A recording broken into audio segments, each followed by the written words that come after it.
Hi, and welcome to FrazlCast. Climb aboard the Gnome Train. Woo! Chugga, chugga, chugga, chugga, woo! Please make sure to keep your limbs and experimental instruments inside the train at all times. And now, on with the show. A podcast by a Blizzard fan gnome about World of Warcraft and geeky stuff. I promise you, they do talk about the World of Warcraft. They just go off the rails sometimes. So tonight, on our Satisfactory stream, we are going to... Oh, wait, we just did that. Okay, so this isn't Satisfactory. I'm Frazley, and I am joined by the very satisfactory Spazz Wesson. G'day, Fraz. How are you? I'm doing great. How about you? I'm doing wonderful. A little brain dead after Satisfactory, but, you know, I can deal. Yeah. And it's your morning, so you probably are still waking up. Whereas it's my evening, so I'm going to be falling asleep after this. Fair enough. 11 a.m. 11 a.m. for you, and it's 9 p.m. for me. Time zones are weird. So on this episode, we will talk about what we've been up to and talk about the news regarding Blizzard games that don't involve the desktop. But before we get into that, Epicinsanity, what time is it? It's time to go around the table. Great idea. So what have you been up to recently? Well, just before, like you said, we were playing some Satisfactory. We're doing really well. We managed to unlock tier 5 and 6, was it? Yeah. And we're looking at getting oil for power. And for those who may not know what Satisfactory is, I've talked about it a little bit on the show, I think, but what is Satisfactory? It's a first-person, I guess you'd say, building manufacturing game. If anyone has played modded Minecraft and dealt with like the mechanism industrial craft packs, it's pretty much that, but that's it. You know, you land on the planet, you have to mine coal and mine iron and steel and get power and all that sort of stuff. It's a lot of fun, and it is so gorgeous. I was like telling you that the screenshot and video I saw didn't do it justice, but until I started playing it, and I think you're the one. Like I got the key from them, and I kept meaning to play it. You're like, hey, let's do a Satisfactory. So I'm like, okay, and we messed the time zones. Now I'm addicted. Whenever our schedules work, it's so much fun. Yes, it's great. And then when you haven't been doing Satisfactory with me or solo, what else have you been doing? I've been streaming Dark Souls 3. Nice. I've finished that. Technically, that's my 4th or 5th playthrough of the game. I did a sorcerer build, which is one of the most difficult to manage. There was quite a big learning curve on that, getting back into it. I've been playing Remnant from the Ashes, which is a third-person shooter game that's kind of like Dark Souls in like, it's kind of also like Diablo. There are bosses at the end of every area that are huge and weird, but every area is randomly generated. It's hard to explain, but it's a solid like AA game. It's not perfect. It's not gonna blow your socks off, but it's really fun, and it's much better with 2 or 3 people playing together. Nice. Yeah, I probably wouldn't have enough people to do it. I mean, like, getting multiplayer streams is one thing that I struggle with. Other than when it's WoW and I'm streaming and like people, and like we do like a run of ICC and Capital Teabags, the Lich King and stuff like that. Of course, I don't need to do that anymore. Do you have Invincible? Oh yeah, have had for a while. Oh, that's right, because you are the Reigns of Azeroth person. So yeah, of course you would have Invincible. Yes, I have 300 and something mounts. I think 3 something. I don't remember. And you've also got like some of the pets, like the collection editions. I was so jealous when I heard on one. I found a sealed copy of BC. Nice. Yes. That cost me a couple $100, but definitely worth it. There's no way in heck I'm ever going to get myself a sealed copy of Vanilla. No. But I did get the anniversary edition. Nice. So I can't wait for those alabaster mounts. Now, if you don't mind paying sales tax, you can buy them now. Like I went ahead and I bought them now because then once it comes out, I will get the cost of the mounts back minus sales tax. So I'm paying the government twice. Yeah, that's true. But I'm happy to wait. Yeah, I actually have a story about that. So when that went live, I saw the notification, and a couple of I got in, had some issues with the process, but got one, and then I posted, yes, got one, and I posted like the receipt, and a whole bunch of my friends went, wait, what? What do you mean you got one? Got one what? And I'm like, the collector's edition thing, and a bunch of them just went, "That was today," and freaked out. So I ended up buying 2 copies, one for myself and one for another friend who was at work and couldn't do anything, couldn't get on at the time. But yeah, that was back when I had Twitter installed on my phone, so I got the notification from Vlad. So now I don't have Twitter installed. I only see the news when it pops up, and so I probably would now miss it. But like I was sitting on my couch, I think watching a TV show on Netflix. Then I was like, I jumped up and I was like, I got it, and then they sold out. Yeah, they sold out pretty quick. I mean, that's definitely a challenge. And then you've been streaming a challenging game. Yes. Last night I started playing Sekiro Shadows Die Twice. I've wanted to play that since it came out, but I forced myself to finish Dark Souls before I did, and that took way longer than I expected. It's fun. It is so different. There's a lot more skill to it, I'd say, because it's very what you imagine samurai fighting would be. You dodge less, but you block and you parry, and you only strike when you can. You don't just run in there flailing. It's really difficult, but I'm trying. I'm doing my best. So probably not the best for me because I'm the one that just like flailed that stuff. Yeah, I don't parry a lot. No, I think I probably should have played Bloodborne before playing Sekiro, but I went with Dark Souls, so I learned some bad habits. Yeah, and I see that you are working on the path to affiliate. Yes, I am at 32 as of this morning followers. Yeah, trying my best. Just playing when I can, streaming when I can, just having fun. I'm waiting for next week when Borderlands 3 comes out. That's definitely going to be something I am going to stream as much as I possibly can. I don't know what your plans are for next weekend in terms of our streaming slot, but we'll figure that out during the week. And the only other stuff I've been doing is the new game came out on the Switch called Creature in the Well. I heard about it through Kinda Funny, the YouTube Twitch guys. It's a top-down hack and slash pinball style game.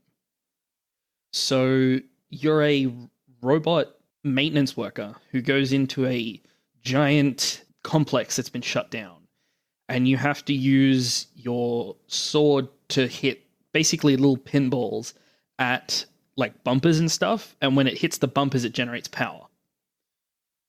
It's really weird, and it's really difficult, and I can't wait to play more of it. It sounds interesting. So the pinball powers the plant? Yeah, so like bumpers will appear here like in multiple places, and you hit the balls towards the bumpers. It hits the bumper, generates a little bit of power, and then bounces. And if you can get them, in some rooms you get it right where you hit it once and it bounces and hits everything and generates like 2,000 power.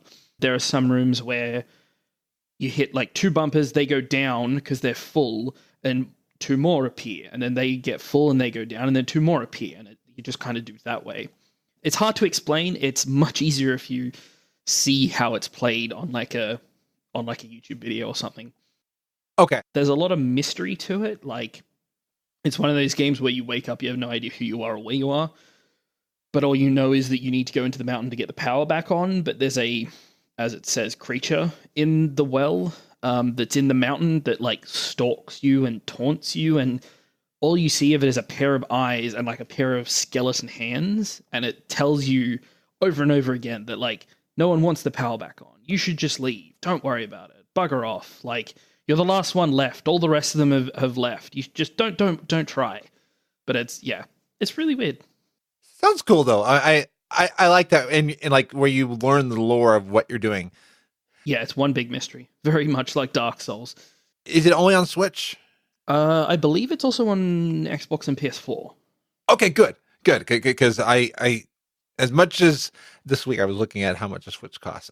I'm probably I can tell myself I'm not going to. If you're gonna wait, get a Switch Lite.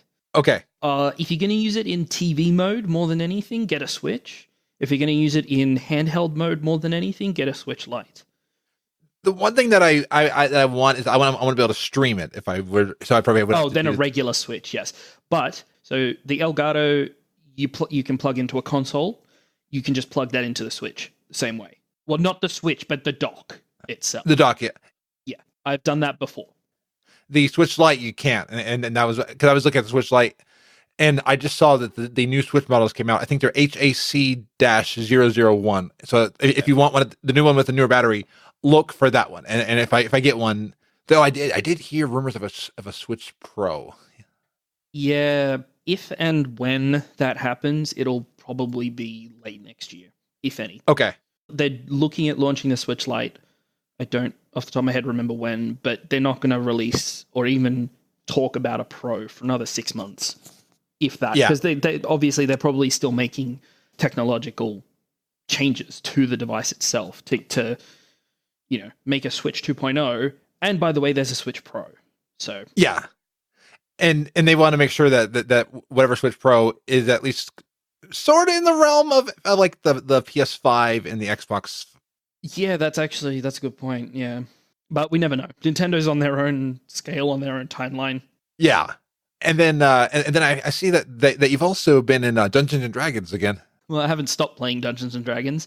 My current group of players has been playing for about a year and a half now. Nice. Chlorathor from Battletag, Nero from Battletag, Mugaiva, and previously Cinder's partner Thordum, and a friend of mine who I stream with, the Iron Dwarf. Thordum had to step away due to real life stuff, so we ended that first campaign and we've rolled into a second campaign. The first campaign was a 50-50 homebrew module game that I was running, custom world, custom intro. We ended up doing the Fury of the Forge and about a third of White Plume Mountain from Tales from the Yawning Portal. And now the current campaign is Waterdeep Dragon Heist, which is interesting. My players went from a group of a tabaxi, a pair of dwarves, and a tiefling, and they're now a minotaur, a centaur, a kenku, and a fallen Azamar. So they went a little exotic with their races. Nice. And if you don't know, kenku are kind of like the Aarakocra from WoW. I think the Aarakocra are inspired by the kenku. They're like, but they can't talk, the kenku. They only sort of mimic what they've heard. But they come in all different like shapes and sizes. The one we have is a raven kenku, I believe. So by mimicking, it can learn a word from somebody. Yes.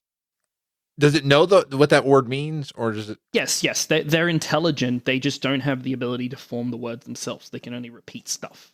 Okay. Yeah. That's awesome. Yeah. Their backstories are all intertwined, and it's really interesting. And I won't go into it. It'll take too much time. We'll be here for an hour talking about it. Yeah. So what have you been up to? I've been having so much fun playing Classic. I was never a Classic hater, but I kept telling myself, I'll try Classic.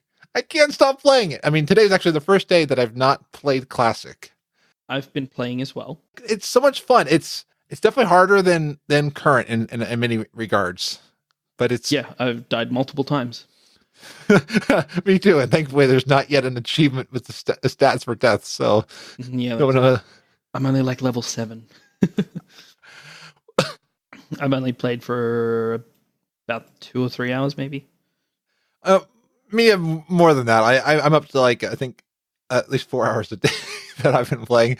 I got my Undead Rogue up to level 15 in Silverpine Forest, and then my Gnome Mage Denzo's up to level 12 over in Westfall. And I forgot about it last night. I was walking through Westfall. People were doing the chicken dance to somebody. I was like, oh, the chicken pet! So I now have my first companion pet in Classic. Oh, wonderful. And I forgot that. I mean, I didn't really forget, but I was like, oh yeah, you just keep it in your bag. Just don't ever sell it. But you keep it. Everything stays in your bag. There's no collection tab. Yeah. And that's why you only buy one mount. Exactly. And really only one pet. Mm-hmm. So sorry, Fluffkins. You can go back to the. It wasn't you, Fluffkins. It's me. I need the bag space. And Grand Negus was on one of the streams in a chat, and they told me about 2 add-ons that have really been helpful. And one I'm actually going to keep for Current WoW. The first one's called X to Level Classic, and there's a version for WoW, but it tells you how many quests, how many mobs, how many battlegrounds, and like how much experience and time you need to get to your next level. So it's actually pretty encouraging because you're going along, you're like, okay. I thought that mod died because I used that back in Cataclysm when I very first started playing. I used that to sort of keep track of my leveling process, but it went defunct just before Mists, or as Mists rolled around. So I uninstalled it and never kept up with it. I'm happy it's back. It sounds like, if I'm reading the description right, somebody just took the code and they're not, someone else has resurrected it. No, that's fair. Yeah. And they're not taking credit for it because they even said in the description it's not their mod to begin with, but they just said they wanted to bring it back. So I've not tried it much in current, but I've definitely been trying it in classic. And it's actually a pretty good motivator. Be like, okay, just a few more brewers, just a few more of this. Because I was having issues in Westfall. I was like, okay, I just level up a little bit more. And I got that. Then the other one Great told me about is what's training. So for classic, what's training? Yeah, well, exactly. And that way you can know, like, do I go back to the trainer to get the next thing? Where's that spell that I know I need? So it tells you where to get the different spell ranks and stuff, because not every trainer has everything. And that's nice because then you know where to go and you know what level it's at and you know if it's worth it going all the way back to the city. And I forgot when I was in Stormwind to get the Flight Master, so I had to go. I was in Westfall. I had to walk all the way back to Stormwind for a quest. Just to talk to the Flight Master, but like, sorry, I forgot to talk to you last time. Can Yeah, I think I got the one in Ironforge at least because I think I could fly to Iron, and maybe you get that one as tram. Yeah, which is pretty nice on the tram. The different trams never changed, and it's kind of cool that one's never changed except for the Brawlers Guild. It's the same thing over. Yeah. At the moment, I'm using 1, 2, 3, 5 add-ons in our classic. Better vendor pricing, Leatrix map, TomTom, scrap, so I know what I can sell and what I shouldn't sell. And then I'm also using a leveling guide. It's basically just a step-by-step guide or like what quests to do and which way to go. Because I have no idea. And I'm not racing to max. I'm just doing it when I can. So following the guide doesn't ruin the experience for me. Yeah, and what I love about Classic is you can decide if you want the guide or not. I've not yet done the guide. What's fun is the default game doesn't have it, so you choose how you want to level. Like exactly for me, it's the journey, and I don't mind if I have to like run around. Though I did look up where to find spiders in Tearsfall Glade because I could not figure out where the stupid spiders were. I went all around the map. Where are they? Oh, up that one hill that I kept running by. Yeah.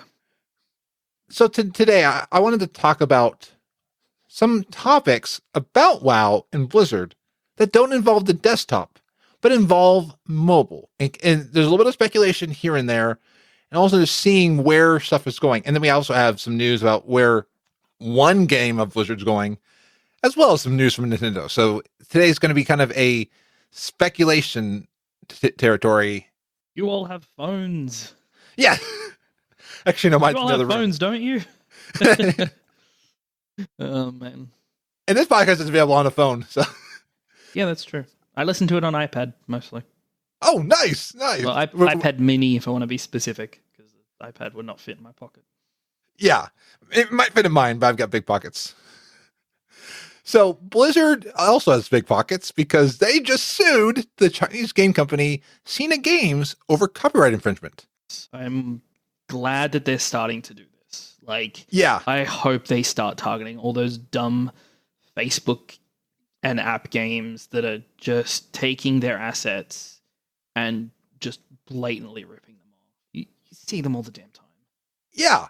I saw this specific game because Pete was over in the Dragon Powered Studio Discord saying, hey, this game is ripping off WoW. And like we looked at it like, wow, of all of them, this truly was like you had Varian and stuff like that. I mean, they had some actually pretty cool chibi, cutesy takes on the different people, but it was still like it was like WoW. And yeah. And I found out, so WoW had said that they sued him, and then Icy Vein said the game's actually been shut down as well. So now both of them are gone. And like you said, hopefully that means that with this, all the other games that are using WoW assets start be like, oh yeah, we better maybe go back to the Unity assets or something. Yeah. But just stop using rip Blizzard. off a different game studio that doesn't care as much. Yeah, it is interesting that Blizzard cares, because it makes me wonder if they're getting the landscape ready for something to do with WoW more than just a companion app. Yeah, so I've heard this speculation as well. They want to clear the app store of games that could possibly look like something that they might be launching themselves.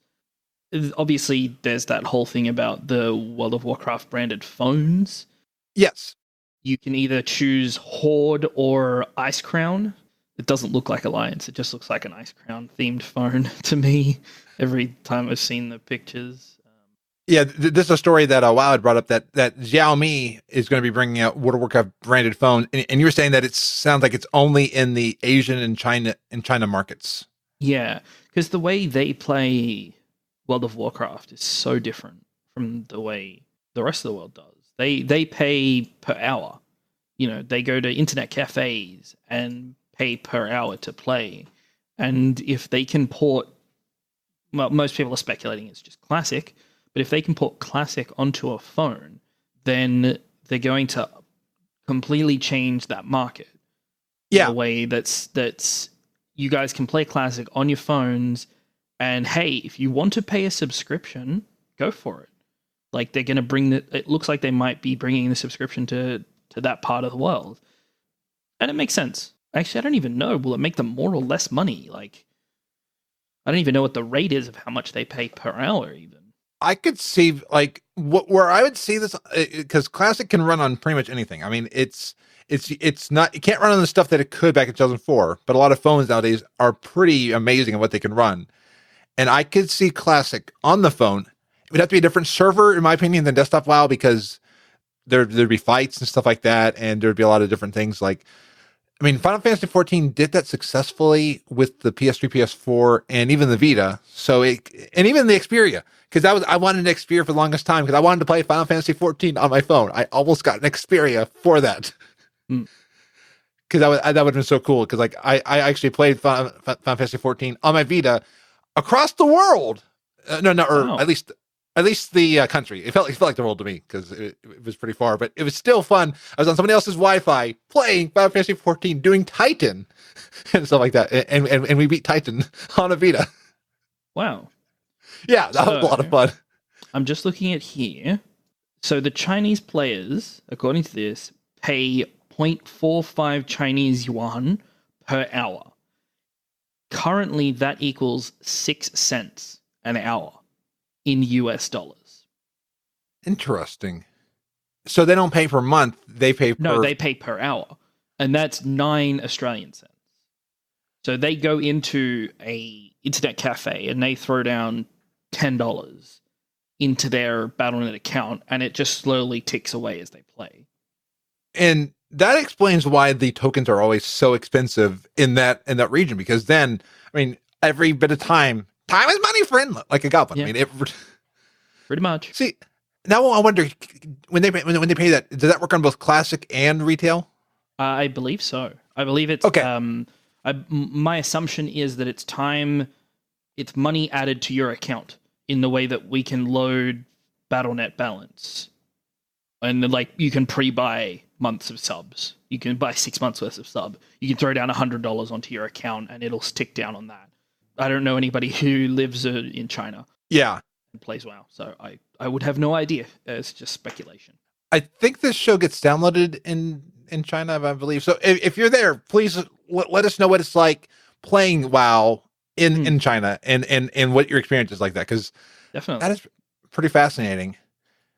And yeah, I could see this Classic, especially there, like you were talking about, like, I think it was you that said that the reason why the Vita works so well in Japan is because you're commuting a lot. And I could see WoW having a Classic version on your phone. So you're using mobile, and you're playing Classic on the go. Then you get to the internet cafe, and then you log into different Classic. So actually, it could be double money for Blizzard if they were different. Yeah, because in Japan and I believe Korea, public transport is king. Everybody takes public transport. And on top of that, schools, universities, back in the day when the Vita was the big portable console, that's all everyone did. You play games out on the grass with all your friends, that sort of thing. And I believe it's still active, and it's turned now into obviously the Switch and phones. You can imagine 30 to 40 people sitting out in a grassy area on like a Friday afternoon, all screaming about taking down Ragnaros, all on their phones. Stuff like that. And why I think it would have to be a different server is I think that there would probably be like people that would be fighting like, oh, you're on a phone. I mean, there would be people like not invited in the groups. I mean, it could work being on the same server. If they did put it all on the same server, I think they would not differentiate. They wouldn't tell. There wouldn't be any way to tell. Unless you're like, hey, can you like do this very specific maneuver on like, press left on your keyboard, press right 3 times, back forward, and then jump twice. And it's like, I can't do that on my phone. And they're like, okay, bye, get kicked. Which, it's an extreme, and it could happen, but I doubt. The China servers are separate as well, so maybe there's already something to do with it in the back end, but I have no idea. Like, I have no insight. I'm just I have a little bit of game design knowledge, but not much. I'm thinking of it like 2 different ways, because I have played on my phone, there's an iPhone years ago, but I played in a WoW game like, it was called Order and Chaos Online. It was by Gameloft. It looked like WoW. I mean, it was one of those, if you're talking about a WoW clone, I don't even know how they got away with some of the stuff, because I felt like I was in Elwyn Forest, Red Ridge. I mean, I felt like I was in different places on my phone playing it. So that was all processing on the phone. So I could see it, that processes it. But I did see today on Icy Veins that a player, Redditor Really Bad Penny Stocks, was playing Classic on their phone using Steam Link. So like they set up on their phone like WSD controller things. So they were using the cloud to send it to their phone, but I think they were halfway across the country playing on a different network, and they were using their mobile, and they got to level 17. Oh wow, that's cool. Because I know you can do like remote control from a phone to a computer. I've done that through work for like fixing computers remotely, but I don't know how like you'd have to have a good connection on both ends, and you'd have to really sort of patient with it. Most people not put up with that. Anybody who's listening who thinks that this Steam Link sounds good, the only caution I've heard is Blizzard does not look fondly on cloud games and cloud servers for their games. So like I've heard people having issues with the NVIDIA Shield. So this is one of those, you're on thin ice and with Blizzard by playing it. But if it's your own server, or not your own server, your own computer at home, you're not connected to it, I don't know. They'd rather you not, because it's not an optimal setup. They don't want you going on the forums and saying, oh, my World of Warcraft doesn't work, and everyone's just like, oh yeah, no, WoW's crap, and it turns out that you're using some really janky setup, and it's the fact that you've streamed it from a computer through a TV, back through a phone, and onto a laptop that you're using halfway across the country, and you're like, yeah, WoW sucks, it's so bad. It's like, well, no, it's your setup that's the problem. The game is fine. And I've had a conspiracy on my side that I think it could be that Activision Blizzard could be working on a cloud service of their own. That's a conspiracy on my side. But I can see them wanting the money, like Call of Duty on there. Once Google Stadia fails, or once Google Stadia gets shut down by Google, then I'm sure somebody else is going to take the place, because it's a long-running joke that it's just like, Google Stadia will last forever, like every other Google product that they've ever had. Yeah, like Google Reader, which I'm now using. I'm using Feedbin now. There's an article that Alessandra brought up from Segment Next. This is an article back from June, but it was about how PC games are going to be shifting to iOS and Android in 2019. And we're kind of halfway through 2019, so it might be either big news comes out in 19 or we move to 20. But like Nintendo just brought up Pokemon Masters, and different games are coming on to, like we have the Elder Scrolls, the Blades, PUBG, definitely Fortnite. So there are games on there. Blizzard's given us one game that we know about on mobile. I'm surprised that we're not playing it by now. I kept expecting it to be out by now. Diablo Immortal. Are we waiting an eternity for it? I mean, is it going to be? Yeah, maybe. Honestly, though, I think it's going to be at BlizzCon a huge announcement. Diablo 4 is a thing, and by the way, to tide you over between now and then, you can download Diablo Immortal right now. That would be smart, and I think that'll make up for the shit show that happened last year. Taking out of Taliesin's book, it was. Oh yeah, shit show. It was a horrible PR marketing move. It was not reading the room at all right, and even watching the Diablo Immortal presentation, it seemed rushed. Yeah. Honestly, though, if I was backstage and watching that go down, I would have been like, "Hey, someone who's got a computer with Photoshop on it, just grab the Diablo logo, put 4 lines behind it, and slap it up there on the end, and say, we don't have much to announce, but here's a logo. Diablo Immortal is coming sooner. Be ready." And that would have at least kind of shut down some of the basically the trolls who just don't care. Yeah, I can't remember if it was you on the E3 special or on one of our Satisfactory streams, but Elder Scrolls 6 got the crowd wild by just showing a flyover map. Yeah, that's all they did. They pretty much just said Elder Scrolls and then a number 6, and everyone just went mental. And it was like, that's enough. That's enough. You just need to literally say, hey guys, we've started working on this thing. And everybody knows how long it takes a game to be developed. By the time you actually tell someone, hey, I'm working on this, it generally means that the game is between 2 and 3 years out. And people will wait 2 or 3 years as long as you tell them. Shadow dropping games or no PR, by the way, it's out today, is never a good thing. No. And this is Bethesda, who's messed up horribly with Fallout 76. So Bethesda's not a perfect publisher, and they did it better than Blizzard did with Diablo. No one's perfect in this world. No company is perfect. Well, maybe there's one that's kind of. Well, no, they're not perfect in different areas. There's some, but Spazz, there's a company that I think is kind of a darling for a lot of people, and that's Nintendo. We all have fond memories. You're a fan of Nintendo. I'm one too, even if I have not switched it up yet with Nintendo's latest console. Mm-hmm. But can you recap the news that was just announced, especially as one of the games to go over is one Blizzard fans should watch for? Well, if you're a fan of multiplayer games and beating the crap out of your friends and enemies, then you'll be glad to know that Banjo-Kazooie is coming to Smash.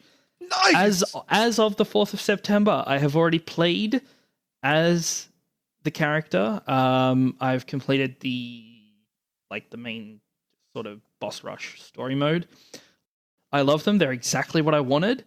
All the moves, the up B is the jump pad, the side B is the golden wings. It's just so much. There's so much. It's so great. And does Tui go? Yes, if you dash dash across the screen, it's the like that one where like your Banjo's like on his back and he's just like, okay, I guess we're going somewhere. The Talon Trot, that's what it was called. Yes. Oh, that game. Oh, I have so many fun memories. Even if I tried playing. And the big speculation behind that is that now that Banjo and Kazooie are in Smash, there's the possibility of, well, now that Banjo-Kazooie are on Smash and Doom 64 is coming to Smash at November 22nd, and on top of that, the SNES games are now on the Switch Online Pass, that means that what's next is the Nintendo 64. Ooh. So that means we're going to get a bunch of Nintendo 64 games on the Switch at some point with the Switch Online Pass, or they're going to remake some of those games.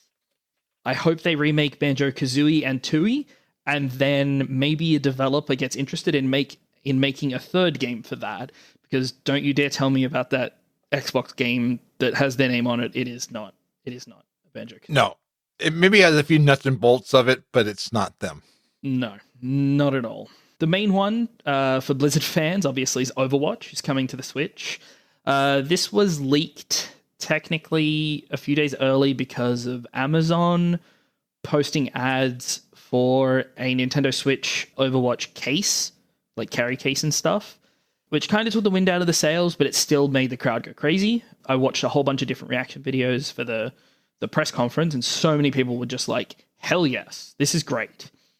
No idea if it's cross-progression with Battle.net, but we'll just have to wait and see. It does drop the 15th of October. I'm going to guess because PS4 and Xbox don't have cross-play with Overwatch, and Blizzard's not really done a lot of that. Actually, that's a good point. There's no cross-progression or cross-play on the consoles. Is there cross-progression and cross-play between Xbox and PS4 or no? Or is it every system is separate? I think every system is separate. That like they connected to Battle.net, but I think, and even like Diablo 3 had a little bit of that, and then they dropped that at a certain point. Yeah. Well, it's another platform for people to play Overwatch on. Speaking of October, we also have Luigi's Mansion coming out on the Switch. I can't wait for that. That's actually going to be really fun. They actually shadow dropped another game as well called Super Kirby Clash, where you can play as Kirby, and Kirby. Yeah, that's right. It's a 4-player co-op where everybody sort of takes a different role. You can be a sword fighter, a hammer user, a magic user, or a healer. And it's kind of like a free-to-play game where you have energy as you do the quests that rebuilds over time. But it is free as well, so it's a bit of a weird sort of in-between game. And it has microtransactions in it. I don't know. I've played like one mission of it myself, but it's definitely one of those like, hey, does everybody have this installed? Let's just play this because we can't decide on what else to play. Yeah. The one mission I played was it literally just drops you in the level and there's an enemy on one side and you just have to kill the enemy. Oh. I'm assuming that it gets more complicated and there's actually like platforming and stuff, but at this point I don't know. It's got the free-to-play model where you buy apples with real money and you use those apples to buy gear and stuff, but you get them from playing through the game. Might be good, might not. I don't know. The next one is actually a game that's on PC already and is quite an indie darling. It's called Return of the Obra Dinn. The art style is very weird. It's black and white, almost like a sketch sort of a thing. It's hard to explain. You've been looking at this one, haven't you, Fraz? Yeah. You made a note that I should totally play this on Steam, so I've added it to the wish list, and definitely I'm gonna check this out because it looks really different. Yeah. So what it is it's a murder mystery game. Sold. So what you have to do is the main sort of shtick is that the Obra Dinn is a ship that is returned to port with no one on it. Everyone's dead. So you go through and you have like a little pocket watch that lets you see the last, I think, 10 to 20 seconds of their life. And you have to figure out for every single body on the ship who they are by name and how they died. Oh. It's a massive mystery that has multiple layers to it. Are there different endings? I don't know what the end game looks like. Okay. But I think it's just, hey, there's X number of people on this ship. Find out the name of every single one and how they died. So, yeah. And it's funny in chat. Ali says I do like a good murder mystery game because I was about to say it sounds like a game that's right up my alley. I was thinking. Of course, the latest 4th DLC fighter has been announced for Smash. Terry from Fatal Fury from the SNK franchise. I have no idea who that is. I've never played any of the SNK games. He looks very much just like Ryu, kind of. He wears a red hat. A lot of people are saying that he looks like the Pokemon trainer Red, like Red's father, because they have a very similar style. Let's see. They did announce that the Fighter Pass, well, people have now been calling it the Fighter Pass 1, is not the final Fighter Pass because they have announced that there will be more than the 5 DLC characters, which means that this is definitely going to be the very last Super Smash Bros. Game, in theory, unless another Nintendo console comes out in a couple of years. Well, massive, advancements have been made. So that's got the rumor mills churning. You know, everybody wants to see their favorite characters. Nobody knows what's really going on. Did you play Link's Awakening, Fraz? Is that the one that was on 3DS? No, the original Link's Awakening on Game Boy, I believe. I never played that one. Okay, well, if you do get yourself a Switch, you'll be able to play Link's Awakening at the end of September on the 20th. The remake of it looks gorgeous. The way they've done it looks really great. And if you turn the camera, it looks really dumb because to get the top-down view, they have made it so that all the characters walk at an angle. So if you turn the camera and look, Link stands like this, and all the trees are like this. And like he walks and then moves. It's really weird, but it makes for such a great effect, and it gives them so much detail in the character models without having to make them flat. I think I say that because I'm looking at a screenshot right now on Nintendo's site. So definitely a game to play top-down if you can. It is, yes. The next couple things, for anyone who's a Persona, or I should say Shin Megami Tensei fan, Tokyo Mirage Sessions Sharp FE Encore is coming to the Switch January 2020. If you're a Shin Megami Tensei fan, you know what that is. If you're not, then you don't. And that's pretty much it. It's a JRPG. I love those. Like I never got far in Persona, but I did get far in Danganronpa. Oh, you played Danganronpa, did you? Oh, Wow. yeah, I played Danganronpa. It's time to see who died. Monokuma is the best. Did you finish the first one? Yes. And second one was they're on the island, right? Yes. I was working on that one, and then that's when I lost interest in the Vita at that time. But I want to replay the whole series because I got the platinum trophies for both the first and the second, and nice. I have finished the third, and I'm working on a couple of the trophies. The third one has really ridiculous trophies that take hundreds of hours to do, and it's a pain in the ass. But I'm working on that slowly on my Vita. The end of the first one has a weird revelation. The end of the second one has a revelation that's so weird that it makes no goddamn sense. And then the revelation at the end of the third one is just like, okay, let's just throw everything out the window, and we're now in the Upside Down because none of this makes any goddamn sense. Okay, because they came out on Steam, so I got to play it again because that was a game if you can pinch them on Steam for a discount or like really cheap, then do so. That was a game that I was like, did I just what? Oh look, there's actually a bundle. You can get all three for at the moment. It's telling me that it's $80. Oh, Australian. Okay. I might be waiting a little bit on that, but still, Oh no, I'm just surprised that there's a bundle for them. But definitely, if you can do the first one, you can probably skip if you remember most of it, and then start with the second one. But yeah, because I've got a friend of mine who's playing through the second one at the moment, and is every now and then sends me a text message. It's just like, "What the hell just happened? This person died. This person's the killer." It's like, yes, I know. It, like, I think I need to play both of them because I'm at the place where like I get the second one like, but what happened in the with the first one? Yeah, there is an in between game called Ultra Despair Girls, which is like a shooter game. It's not really worth playing. But as a completionist, I did play it. It kind of takes place between 1 and 2 and just kind of shows a bit of the backstory and stuff. But it's kind of odd. The whole series is odd, and it's definitely worth it's worth a check out because I had a blast playing the first one. But the good thing is, though, a lot of people are just like, oh, you know, there's so many people die and there's all blood everywhere. Well, the blood is bright pink, which is really funny. I'm actually surprised that I was playing I'm surprised that my dad, he was in the room when I was playing it. I'm surprised he didn't even wonder what I was playing. I was playing the Vita on the TV. And I'm like, yeah. So another thing that's a bit odd and out of place is the new Pokemon stuff that they showed. You can set up camp in the world, and you can also make curry. And the thing that caught my attention is the fact that they named a curry dex.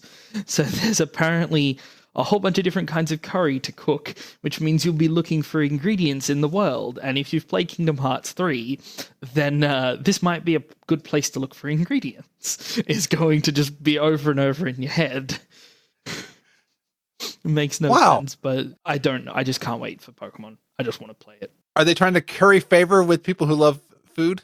Possibly. Apparently, this game is set in England, and that's a big thing in England. I just don't know. I just want whatever's after Pokemon Sword and Shield that takes place in Australia, that has a giant desert in the middle, and you can like go down to Tassie or you can go across to New Zealand, sort of thing. That would be cool. Oh, is the next one in Australia, or you're? I hope so. So. Assassin's Creed bundle is Black Flag and Rogue together. They played a teaser for Dauntless coming to Switch, but no announcement date. Mario and Sonic at the Olympics 2020. It's really weird, and they've decided to include a bunch of retro events that are all like really 8-bit stuff. You just have to watch the trailer for it and just kind of appreciate it.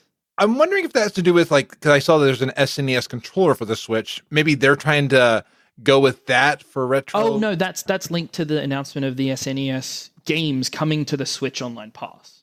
Okay. So however, they have said that controller is online only, so you won't be able to get that in any stores. Because a bunch of my friends that work at EB are just like, oh yeah, we'll get those controllers. And then they're like, it's online only. And they all went, God damn it, we got to order it online and hope that they have some.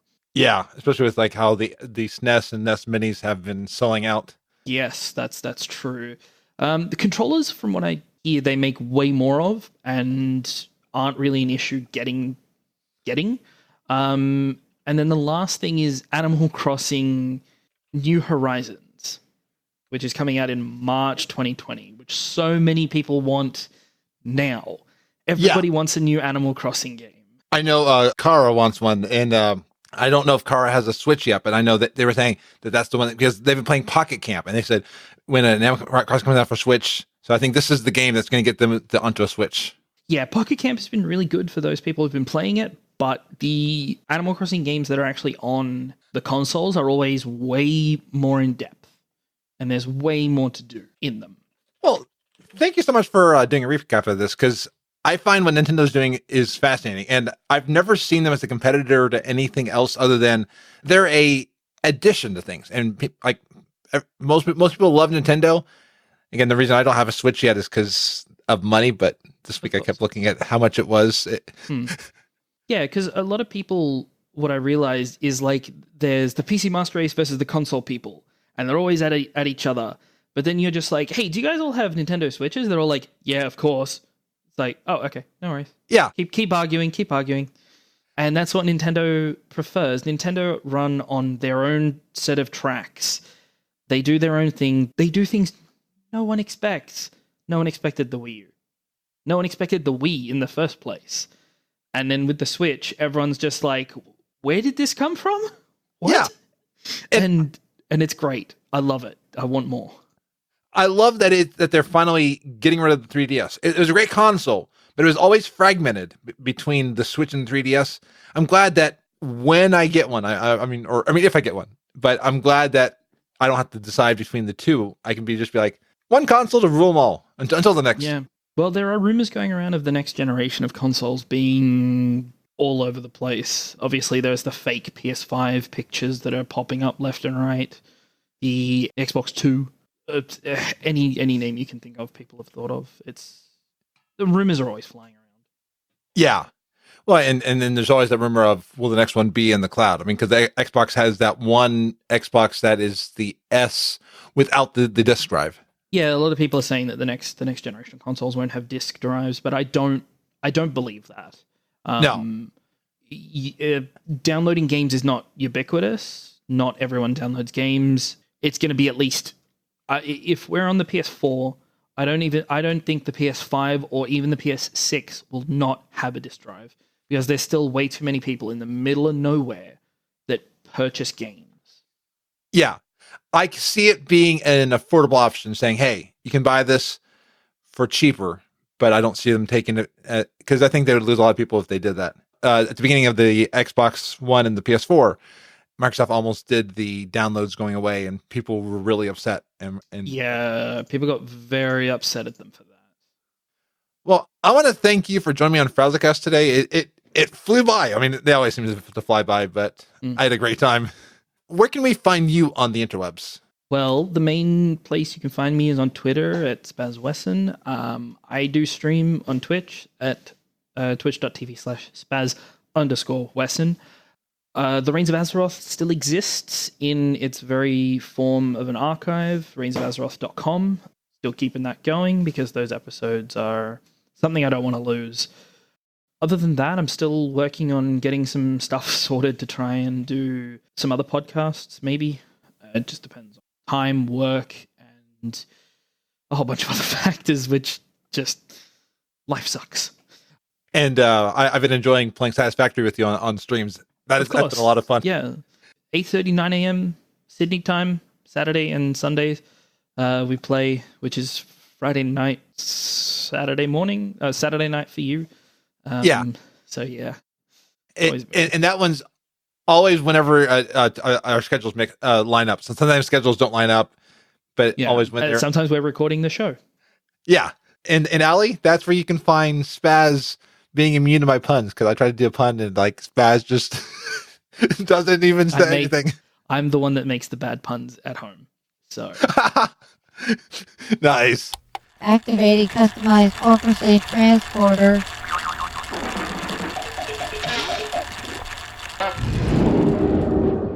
Well, I am back at my home of Ironforge until we one day reclaim Gnomergon. Let's look at what has been happening in the community. Awesome, let's do that. So TavernCast launched episode 1 of their new YouTube series on August 31st, and it's titled Sucked into World of Warcraft.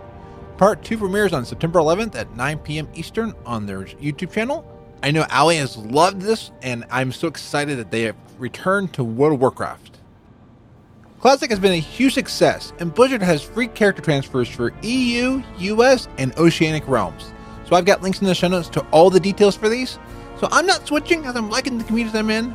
I'm just excited to see that Classic is popular, and it might mean with these transfers that there might be lower queues for my stuff, maybe? If not, I'll switch between my Gnome Mage and my Undead Rogue. And I know I mentioned the What's Training add-on early in this episode, but Wildhead now tracks the professions and the class trainers, so you can see who teaches what. Very useful. Wildhead continues to be one of my most visited resources for help in-game. And finally, BlizzCon is almost here! They just unveiled the key art for BlizzCon 2019. Sylvanas is the Warcraft character prominently displayed this year. So I'm liking the key art as well. It gives me a vibe of Star Wars posters with the space in the background. So we will see what the key art means once BlizzCon arrives in November. Hype train commence! And even more so than it already has. Well, this has been another episode of FrazlCast, so I've enjoyed getting to know Spazz way more. They were someone I listened to before I started podcasting, and now I love geeking out with them on games. We actually did some more Satisfactory streaming after the show as well. They are a person I'm honored to call a friend, and I'm thankful that our time zones and our schedules work, most of the time, to play games together. Alistair commented on the topic of servers for BC and Wrath.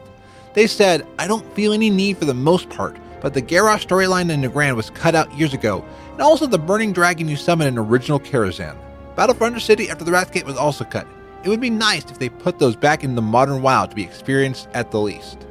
I definitely agree, Alessandro. I can see your perspective, especially as a lot of the content wasn't changed in the Cataclysm.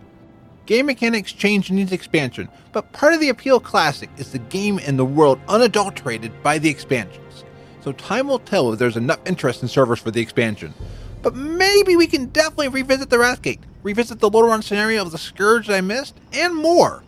Even redoing the Legion pre-patch invasions would be totally cool. And Tosh Mifune said they had a wonderful time in the last episode, except for maybe the trivia. I hear that. I don't usually do so well in trivia. The only reason I might be winning is I might be learning more facts about WoW, or just hearing the answers again in editing helps me remember them. I was on episode 153 of Geekitude with Joe Hogan, and we geeked out about Classic, and why we still love the game 15 years later. I am glad Sass introduced me to Joe. You never know the people you meet online and that you will build friendships with. And speaking of friendships, I've made a lot of friendships through my Twitch streams. They've been seeing a lot of improvements on my part as well as learning how to make a better presentation. So I got into the beta for Twitch's next feature called Channel Points. I called mine Frazzle Dazzles, thanks to Capo and others who have coined this nickname for me.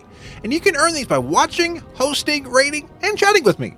The rewards right now let you unlock the facepalm emote for 24 hours, modify the emote to add swag goggles and stuff like that, or highlight a message in chat. I'm still thinking of more rewards to add that would be worth spending your FrazlCast on. And one day, when I get more emote slots unlocked, you'll be able to unlock more. So I'm excited to see where Twitch takes this feature. And unlocking more emotes requires more Twitch subs. And that brings me to the part of the show where I like to thank my Twitch subs out there. Thank you to Ali, Capo, Crunk, Dorkroyd, Michael, Reserus, Sim7, Thorn, and Zortz. Subs are half off right now for September, and I'm getting close to 15 to unlock an additional Twitch emote for use in chat. And thank you very much to Capo, Dazzledorn, Karenzi, Reserus, Thorn, and Velicia for the bits this week. If you want to be like them and support the show financially, please go to support.gnomepodcast.com. If you have Twitch Prime through Amazon Prime, you can use your free Twitch Prime subscription on my channel. So all of your support goes to helping support this labor of love. It's greatly appreciated. Thank you. Well, I am Frazley, and you can find the show at gnomepodcast.com. So until next week, be awesome. Hey there, it's the Scruffy Druid. And Mr. Scruffy. If you listen to the Loot Optional podcast, you hear a lot of voices. Rugged dwarves. Sophisticated elves. Misunderstood villains. And unlikely heroes. But what's more important than fun voices is having your audience really tune in to your message. That's what we do here at Viral Voice Arts. From creative bits and lines to grab your audience's attention. To sincere, relatable messages that a captive audience will take to heart. When your audience hears the right voice, they listen. You can find out more at viralvoicearts.com or email us at viralvoicearts@gmail.com.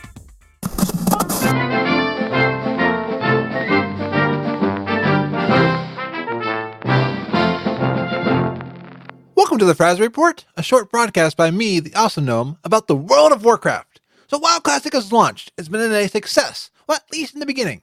ICRange reports that 1.1 million viewers tuned in to watch Classic, and I was one of those streamers once I was able to get in. I was playing games like Stardew Valley due to the world server issues.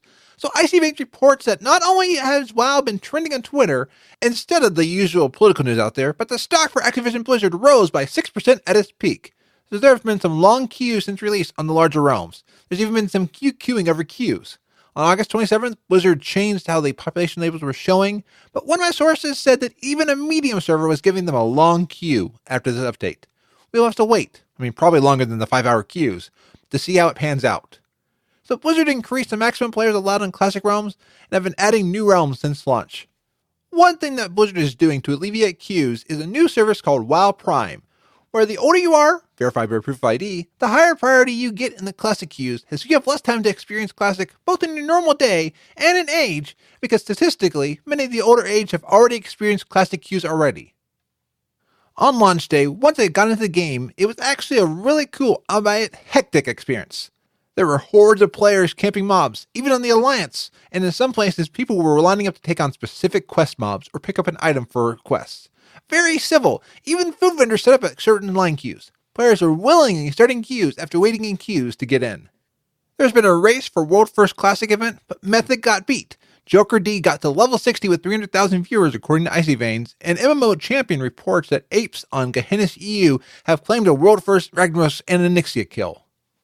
Before we go, I want to switch it up. DualShockers reports that an officially licensed Overwatch case for the Nintendo Switch has shown up on Amazon. It's a few fortnights before BlizzCon where you may see an Overwatch Switch announcement. And WoW reports that Xiaomi will be releasing 2 World of Warcraft branded phones. The news came the same day that WoW reports that Blizzard has sued Cena Games, who was making Glorious Saga, a mobile game that was ripping off World of Warcraft. And Icy Veins reported later on that Glorious Saga was shut down. All of this could mean that maybe Blizzard is getting the mobile market ready for a mobile WoW, or at least a mobile WoW companion game, with more features hopefully than the current companion app. Well, with that, I think it's time for me to stop this broadcast. I need to get back into Classic to play some more. Just know, if you go to Brill, the Rattlecade skeletons are very unreliable. When you need them for a quest, I can't seem to find them. Maybe they're scared of me? Well, until next time, be awesome. FrazlCast is a fan podcast that covers Blizzard games. We are not affiliated with Blizzard Entertainment, Inc. Views expressed by the hosts and guests are their own. Some of the art, music, and sound effects come from Blizzard games and are owned by Blizzard Entertainment, Inc. No copyright infringement is intended.